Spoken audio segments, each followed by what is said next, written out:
ಬೆಳಿಗ್ಗೆ ಆಗಲೇ ಒಂದು ಪೋಸ್ಟನ್ನು ಕಮ್ಯುನಿಟಿ ಪೋಸ್ಟಲ್ಲಿ ಒಂದು ಬರಹವನ್ನು ಹಾಕಿದ್ದೆ. ಸೊ ಅದೇನು ಅಂತಂದರೆ, ಈಗ ಒಳ ಮೀಸಲಾತಿ ವಿಷಯದಲ್ಲಿ ರಾಜಕೀಯ ನಡೀತಾ ಇರುವಂಥದ್ದು ಸದ್ಯಕ್ಕೆ.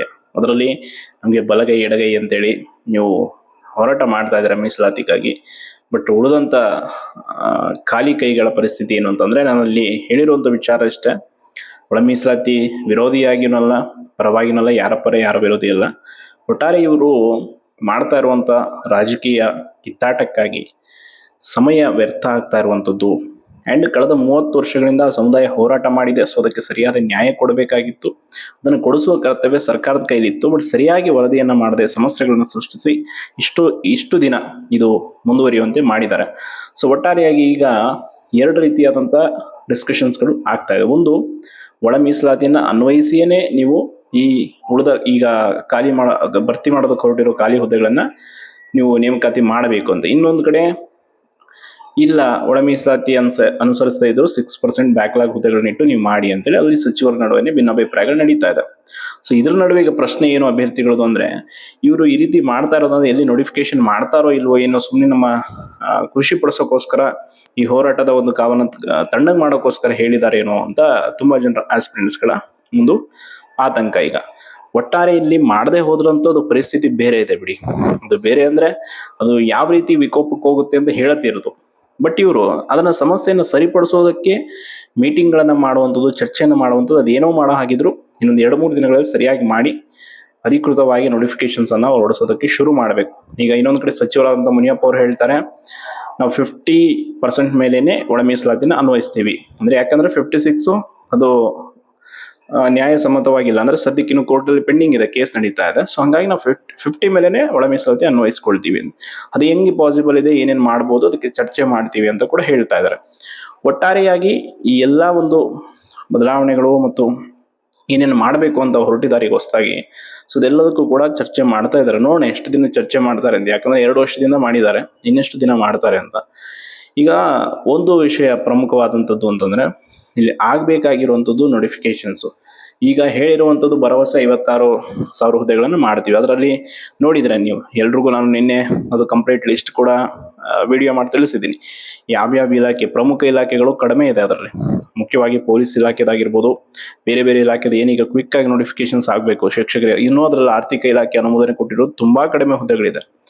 ಅಸಿಸ್ಟೆಂಟ್ ಪ್ರೊಫೆಸರ್ಸ್ದು ತುಂಬ ಜನ ಕೇಳ್ತಾ ಇದ್ದಾರೆ. ಆರೋಗ್ಯ ಇಲಾಖೆದು ಇನ್ನೂ ಪೆಂಡಿಂಗ್ ತುಂಬ ಇದ್ದಾವೆ. ಸೊ ಇದರಲ್ಲೇ ಈಗ ಬಜೆಟ್ ಆದಮೇಲೆ ಫಂಡ್ ಇಟ್ಟುಬಿಟ್ಟು ಮತ್ತೆ ಆರ್ಥಿಕ ಇಲಾಖೆ ಅನುಮೋದನೆ ಕೊಟ್ಟು ಮಾಡಬೇಕು. ಮತ್ತು ಇವ್ರೇನಾದರೂ ಈ ನಡುವೆ ಎಲೆಕ್ಷನ್ ಅಂತ ಗಿಮಿಕ್ ಏನಾದರೂ ಮಾಡಿಬಿಟ್ರೆ ಕತೆ ತುಂಬ ದೂರ ಹೋಗುತ್ತೆ.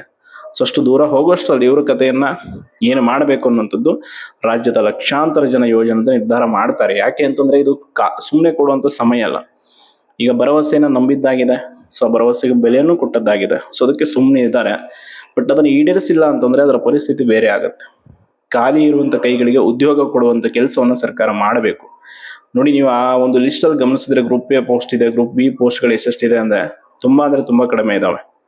ಉಳಿದಿರೋದು ನಾರ್ಮಲ್ ಆಗಿ FD SDUD ಏನಾದ್ರು ನೋಟಿಫಿಕೇಶನ್ಸ್ ಮಾಡುವಂಥ ಸಾಧ್ಯತೆ ಇದ್ದರೆ ಮಾಡ್ತಾರೆ. ಬಟ್ ಅದಕ್ಕೂ ಇನ್ನೂ ಚರ್ಚೆ ಮೇಲೆ ಚರ್ಚೆಗಳು ನಡೀತಾ ಇದೆ. ಒಟ್ಟಾರೆ ಇಲ್ಲಿ ಈಗ 2 ಬಣಗಳಂತೂ ಸೃಷ್ಟಿಯಾಗಿದೆ. ಒಂದು, ಒಳ ಮೀಸಲಾತಿನ ಅನ್ವಯಿಸಿಯೇ ಮಾಡಿ, ಹೆಚ್ಚುವರಿ ಮೀಸಲಾತಿಯನ್ನು ಕಡಿತ ಮಾಡೋದು ಬೇಡ ಅನ್ನುವಂಥದ್ದು. ಇನ್ನೊಂದು, ಅದು ಲೀಗಲ್ ಇಲ್ಲ, ಸೊ ನಾವು 50 ಒಳಗೆ ಮಾಡ್ತೀವಿ ಅನ್ನೋಂಥದ್ದು. ಹೆಂಗೆ ಪಾಸಿಬಲ್ ವೇಸ್ ಇದೆ ಅಂತ ನೋಡಿಕೊಂಡು ನಾವು ನಿರ್ಧಾರ ಮಾಡ್ತೀವಿ ಅಂತ. ಒಟ್ಟಾರೆ ಸರ್ಕಾರ ನ್ಯಾಯ ಕೊಡಿಸುವ ನೆಪದಲ್ಲಿ ನಾಟಕ ಆಡಬಾರ್ದು ಅನ್ನುವಂಥದ್ದು ನಮ್ಮ ಒಂದು ಬೇಡಿಕೆ. ಯಾಕೆ ಅಂತಂದರೆ ಇಲ್ಲಿ ಇಷ್ಟು ದಿನ 2 ವರ್ಷ ಸರಿಸುಮಾರು ಸುಮ್ಮನೆ ಇರುವಂಥದ್ದು ಎಲ್ಲ ಆಸ್ಪಿರೆಂಟ್ಸ್, ಬೇರೆ ಬೇರೆ ಎಲ್ಲ ವರ್ಗದವರು ಅಂತಂದರೆ, ಆ ಒಂದು ಸುಪ್ರೀಂ ಕೋರ್ಟ್ನ ಆದೇಶ ಇತ್ತು ಒಳ ಮೀಸಲಾತಿ ಮಾಡಬೇಕು ಅಂತೇಳಿ. ಆ ಸಮುದಾಯದ 30 ವರ್ಷದ ಹೋರಾಟ ಇತ್ತು, ಅದಕ್ಕೆ ಗೌರವ ಕೊಡಬೇಕು ಅನ್ನುವಂಥ ಕಾರಣಕ್ಕೆ ಸುಮ್ಮನಿದ್ದಂಥದ್ದು.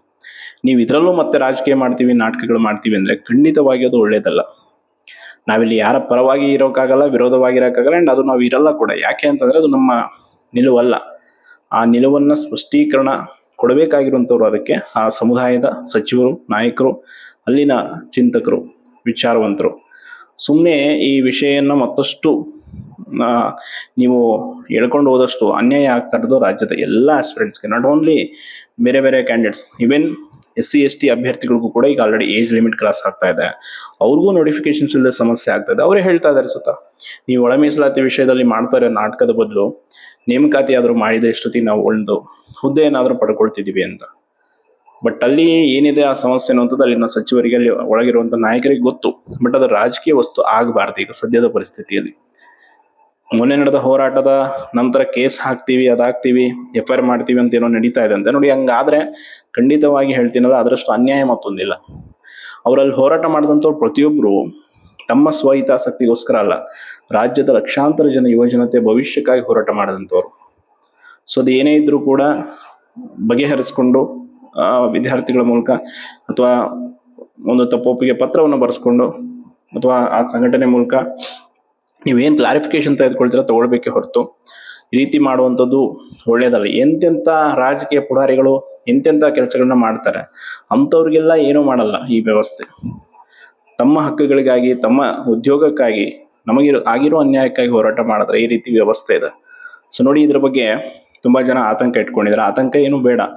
ಸದ್ಯಕ್ಕೆ ಅವ್ರು ಕೊಟ್ಟಂಥ ಭರವಸೆ ಇದೆ, ಆ ಭರವಸೆ ಇಡೀ ರಾಜ್ಯದ ಜನತೆಗೆ ಗೊತ್ತಾಗಿದೆ ಈಗ. ಬಿಡಿ, ಅದೇನೋ ಒಂದು ಸ್ಟೇಟ್ಮೆಂಟ್ ಒಬ್ಬ ಸಚಿವರು ಹೇಳಿದ್ದಲ್ಲ, ಸ್ವತಃ CM ಆದಿಯಾಗಿ ಸಚಿವ ಸಂಪುಟ ಸಭೆ ನಿರ್ಧಾರ ರಾಜ್ಯದ ಮಾಧ್ಯಮಗಳ ತುಂಬೆಲ್ಲ ಸುದ್ದಿ ಪ್ರಕಟ ಆಗಿದೆ. ನಾಳೆ ಮಾಧ್ಯಮದವ್ರು ಪ್ರತಿದಿನ ಕೇಳ್ತಾರೆ ಅವ್ರನ್ನ, ಎಲ್ಲಿ ಸರ್ ಏನೋ ಹೇಳಿದ್ರಿ ಭರ್ತಿ ಮಾಡ್ತೀನಿ ಅಂತ, ಯಾವುದು ಅಂತ. ಆ್ಯಂಡ್ ಇನ್ನೊಂದು, ಅವ್ರು ಈ ಮಾತಿಗೆ ತಪ್ಪಿದ್ರೆ ಏನಾಗುತ್ತೆ ಅನ್ನುವಂಥದ್ದು ಕೂಡ ಸ್ಪಷ್ಟವಾಗಿ ಸರ್ಕಾರಕ್ಕೆ ಎಚ್ಚರಿಕೆ ಸಂದೇಶ ಹೋಗಿದೆ. ಸೊ ಅದಕ್ಕೆ ಯಾರು ಹೆಚ್ಚು ಗೊಂದಲಕ್ಕೆ ಒಳಗಾಗಬೇಡಿ. ನಿಮ್ಮ ಪ್ರಿಪರೇಷನನ್ನು ಮಾಡಿಕೊಂಡು ಆರಾಮಾಗಿರಿ. ಇನ್ನು 2-3 ದಿನಗಳಲ್ಲಿ ಅವರ ಸಮಸ್ಯೆಗಳನ್ನು ಬಗೆಹರಿಸ್ಕೊಳ್ಳೋದಕ್ಕೆ ಕೂಡ ಅವಕಾಶ ಇದೆ. ಚರ್ಚೆ ಮಾಡಿ ಯಾವ ರೀತಿ ಒಳ ಮೀಸಲಾತಿ ಅನ್ವಯಿಸಿನೋ ಅಥವಾ ಅನ್ವಯಿಸದೇನೆ ಏನು ಮಾಡ್ತಾರೆ, ಅವರೆಲ್ಲ ಒಂದು ಸಭೆಯನ್ನು ಮಾಡ್ತಾರೆ. ಈಗ ಆಲ್ರೆಡಿ ಹೋರಾಟಗಳು ಕೂಡ ಅಲ್ಲೂ ಜೋರಾಗಿದೆ. ಯಾಕೆ ಅಂತಂದರೆ ಅಲ್ಲಿ ಆದಂಥ ಅನ್ಯಾಯವನ್ನು ಕೂಡ ಆ ಸಮುದಾಯದಲ್ಲಿ ಹಲವಾರು ಜನ ಪ್ರಶ್ನೆ ಮಾಡ್ತಾ ಇದ್ದಾರೆ. ಸೊ ಇದೆಲ್ಲ ನಡೀತಾ ಇದೆ. ಒಟ್ಟಾರೆ ಈ ನಡೀತಾ ಇರುವಂಥ ಬೆಳವಣಿಗೆಗಳ ನಡುವೆ ನೀವು ಆತಂಕ ಪಡುವಂಥದ್ದು ಏನೂ ಅವಶ್ಯಕತೆ ಇಲ್ಲ. ಇನ್ ಕೇಸ್ ಮಾಡಿಲ್ಲ ಅಂತಂದರೆ ಸರ್ಕಾರಕ್ಕಂತೂ ಉಳಿಗಾಲ ಇಲ್ಲ. ಅದಂತೂ 100ಗೆ 100% ಹೇಳ್ಬೋದು. ಸಮಸ್ಯೆ ತಪ್ಪಿದ್ದಲ್ಲ. ಸಮಸ್ಯೆ ತಪ್ಪಿಸ್ಕೊಳ್ಳೋಕ್ಕೋಸ್ಕರ ನಾವೇನೋ ಒಂದು ಭರವಸೆ ಕೊಟ್ಟು ಸುಮ್ಮನೆ ಮಾಡ್ತೀವಿ ಅನ್ನುವಂಥ ಜಾಣತನವನ್ನು ಕೂಡ ಪ್ರದರ್ಶನ ಮಾಡೋ ಹಾಗಿಲ್ಲ. ಒಟ್ಟಾರೆ ನಿಮಗೆ ಕಂಪ್ಲೀಟ್ ಆದಂಥ ಲಿಸ್ಟನ್ನು ಕೂಡ ನಿನ್ನೆ ತೋರಿಸ್ದೆ ನಾನು, ಎಲ್ಲೆಲ್ಲಿ ಎಷ್ಟೆಷ್ಟು ಯುದ್ಧಗಳಿತು ಅಂತ. ಇನ್ನೂ ಹಲವಾರು ಡಿಪಾರ್ಟ್ಮೆಂಟ್ ಇದೆ, ಇನ್ನೂ ಬಹಳಷ್ಟು ವೇಕೆನ್ಸೀಸ್ ಇದೆ. ಅದೆಲ್ಲದಕ್ಕೂ ಇನ್ನೂ ಆರ್ಥಿಕ ಇಲಾಖೆ ಅನುಮೋದನೆ ಕೊಡಬೇಕಿದೆ. ಸೊ ಅದು ಬಜೆಟ್ ಆದಮೇಲೆ ಸ್ಪಷ್ಟ ಆಗುತ್ತೆ. ಆ್ಯಂಡ್ ಕೋರ್ಟ್ದು 2ನೇ ತಾರೀಕು ವಿಚಾರಣೆ ಬಗ್ಗೆ ಇನ್ನೂ ಕನ್ಫರ್ಮೇಷನ್ ಇಲ್ಲ. ಸೊ ಅವತ್ತು ಹಾಲಿಡೇ ಆಗಬಹುದು ಅನ್ನೋಂಥ ಸಾಧ್ಯತೆ ಇದೆ ಅಂತೆ. ಬಟ್ ಹಂಗಾದರೆ ಮತ್ತೆ ಮುಂದೂಡಿಕೆ ಆಗುವ ಸಾಧ್ಯತೆ ಇದೆ. ಇನ್ ಕೇಸ್ ಅದೇನಾಗುತ್ತೆ ಅನ್ನುವಂಥದ್ದು ನಾನು ನಿಮಗೆ ಕ್ಲಿಯರ್ ಮಾಡ್ತೀನಿ, ಕೇಸ್ ಲಿಸ್ಟ್ ಆಗುತ್ತಾ ಇಲ್ವಾ ಅಂತ. ಒಟ್ಟಾರೆ ನೋಡಿ, ಈ ರೀತಿಯಾದಂಥ ಬೆಳವಣಿಗೆಗಳು ನಡೀತಾ ಇದೆ.